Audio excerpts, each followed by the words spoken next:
Alors François Bayrou, bonsoir, merci d'être avec nous. Bonsoir. Un mot d'abord sur ce reportage. Les résultats là, dans cette faculté ne paraissent pas tout à fait concluants. Ah si, au contraire, je trouve qu'ils sont très intéressants. Il m'a semblé que les étudiants étaient vraiment satisfaits, un, d'être aidés, et deux, de ne pas perdre leur année entière s'ils avaient un échec. C'est-à-dire s'ils n'étaient pas tout à fait au niveau. Et l'effort qui est fait dans cette faculté que vous avez montré pour leur permettre de se réorienter s'ils se sont trompés de voie, vous savez, ça arrive très souvent qu'au bout de 3 mois, un étudiant se rende compte qu'il s'est trompé. Il me semble au contraire que ça allait dans ce sens-là. Ça ne supprime pas l'échec. L'idée selon laquelle on aurait une université avec 0 échec me paraît une idée complètement irréaliste et d'ailleurs pas souhaitable parce que les diplômes n'auraient plus aucun sens. Ce qu'il faut, c'est que l'échec ne soit pas injuste. Et il me semble connaître mieux les étudiants de cette manière.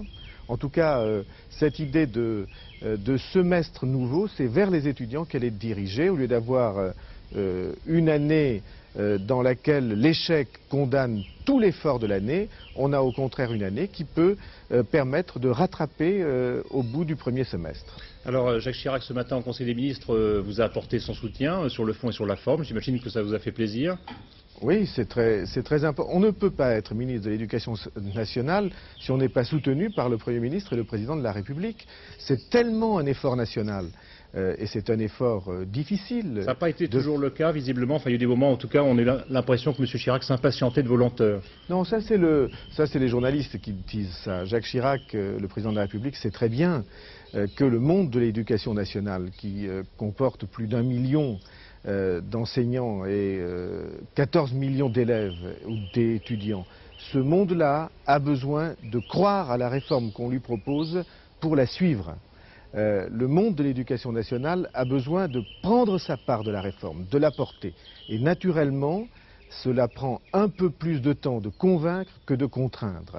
Mais c'est le seul moyen de réussir. Sur le temps, justement, l'une des critiques qui revient le plus souvent, c'est justement on vous reproche, les syndicats, les enseignants vous reprocheraient de prendre un petit peu trop votre temps, et alors qu'ils attendaient une loi de programme, eh bien, ils voient arriver un projet, des concertations supplémentaires, alors qu'ils pensaient que côté concertation, on avait fait le tour à peu près, non? Je trouve que vous venez de mettre le point sur quelque chose qui est très important et qui, me semble-t-il, doit être noté.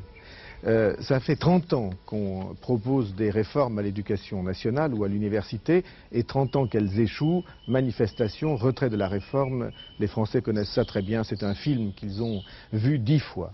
Cette fois-ci, personne ne met en cause les principes de la réforme. Personne ne dit c'est pas dans ce sens-là qu'il faut aller. De la droite à la gauche, si j'ose dire, l'immense majorité des universitaires et des organisations étudiantes disent c'est intéressant. Peut-être faudrait-il aller plus vite et surtout peut-être faudrait-il plus de moyens, plus d'argent.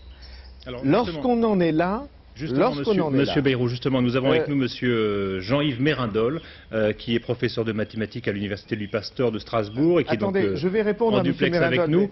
J'aurais voulu finir ma phrase, si vous permettez. Allez-y, sur les moyens alors. Voilà, je dis que lorsque les interrogations ou les réserves ne portent que sur le rythme ou sur les moyens, on a fait un très grand pas vers l'accord général de tous les acteurs pour la réforme de l'université. Et pour moi, c'est très important. Alors venons-en, si vous le voulez bien, à M. Mérindol, qui est donc à Strasbourg. M. Mérindol, bonsoir. Bonsoir. Est-ce qu'on peut avoir en quelques mots déjà votre appréciation sur cette réforme? Au-delà des questions de moyens que vient de rappeler lui-même le ministre et qui posent problème, il y a aussi des questions sur la façon de pouvoir mettre en œuvre un certain nombre de mesures annoncées. Dans le reportage que vous venez de présenter, vous parlez de semestre en présentant Marne-la-Vallée. Il se trouve que depuis, par exemple, 4 ans, l'organisation du DUG en semestre est obligatoire. Ça fait partie de ce qui est demandé dans les textes réglementaires. Donc je comprends mal ce qui est nouveau par rapport à ce qui existe et je m'interroge sur ce qu'attend le ministre de cette organisation. Alors interrogez-le. Monsieur Mérindol, c'est une question très, très simple. Est-ce que ça se fait? Vous comprenez l'idée selon laquelle des propositions ont été avancées. Si elles ne sont jamais réalisées, les étudiants trouvent qu'on se moque d'eux. Les étudiants ont raison de dire que les amphis sont bondés. Ils sont bondés pourquoi? Parce qu'on concentre les cours et les horaires sur très peu de mois. Il y a 6 mois peut-être à peine pendant lesquels les cours sont effectifs dans certaines universités ou dans certaines facultés. Eh bien, je crois qu'il est temps d'arrêter d'évoquer des principes et de ne pas réaliser.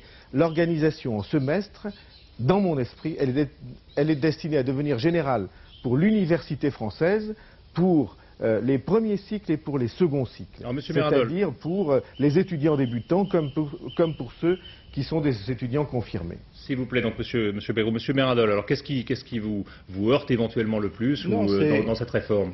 Premièrement, l'organisation en semestre existe. Moi, j'enseigne depuis 4 ans dans ce contexte-là et avec ces méthodes-là.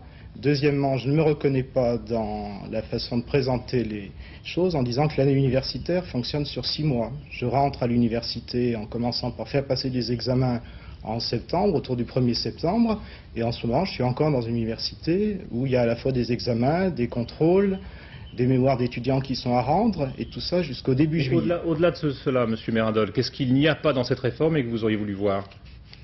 Alors, un deuxième exemple que je vais prendre, c'est quelque chose qui est important dans la réforme, qui est la voie technologique. Depuis 4 ans aussi, il y a une idée pour lancer cette voie technologique qui a été de créer un DUG de technologie. Donc, il ressemble un peu à ce que propose actuellement le ministre. D'après tout le monde, ce DUG fonctionne bien sur le plan du contenu, sur le plan des poursuites d'études. La difficulté ou le problème, c'est que 4 ans après, il y a encore seulement 700, 800 étudiants qui sont inscrits dans toute la France en DUG technologie. Donc, Monsieur Bayrou, vous qui avez réfléchi à ce problème, à votre avis, quelle est la difficulté? Est-ce que c'est qu'on n'a pas mis assez de moyens dans le DUG de technologie existant? Est-ce qu'on n'a pas réussi à remonter une espèce de mépris en France pour la technologie? Et surtout, comment allez-vous éviter dans ce domaine, qui est un des points forts de votre réforme, ce même type d'écueil? Monsieur Bayrou, ça sera votre réponse et votre conclusion en même temps. Je crois que vous avez raison. Peut-être faut-il expliquer en un mot à ceux qui nous écoutent de quoi il s'agit. On a pour l'instant à l'université des filières abstraites, des filières intellectuelles très nombreuses, et on n'a aucune filière concrète, ou presque, enfin trop peu de filières concrètes. On a réussi les BTS et les IUT, et c'est très bien. Et en effet, l'idée, pour répondre à M. Mérindol, c'est que pour que désormais des étudiants plus nombreux choisissent la filière qui leur convient, ceux qui échouent dans des filières trop abstraites et qui réussiront dans une filière concrète, il faut présenter l'architecture générale qui aille jusqu'au bout des études. Il n'y a pas de raison que ces études technologiques-là s'arrêtent uniquement à Bac+2. Il faut donner aux étudiants le sentiment que s'ils le souhaitent, par ces filières-là, ils pourront arriver au même niveau que les autres, que ceux qui sont dans les filières générales. Et je crois qu'il y a là un vrai changement en profondeur qui indiquera aux lycéens et aux étudiants qu'ils peuvent, pour réussir, faire le choix de ces filières, que ce ne sont pas des filières de l'échec. Je crois qu'il y a là quelque chose de très important, même pour le changement de la société française, pour donner plus de considération à ceux qui sont qui ont des aptitudes pour le concret, pour le réel, pour la production, pour l'industrie par exemple. Bien, François Bayrou et Jean-Yves Mérindol, merci beaucoup d'avoir participé donc à ce débat ce soir avec nous. L'affaire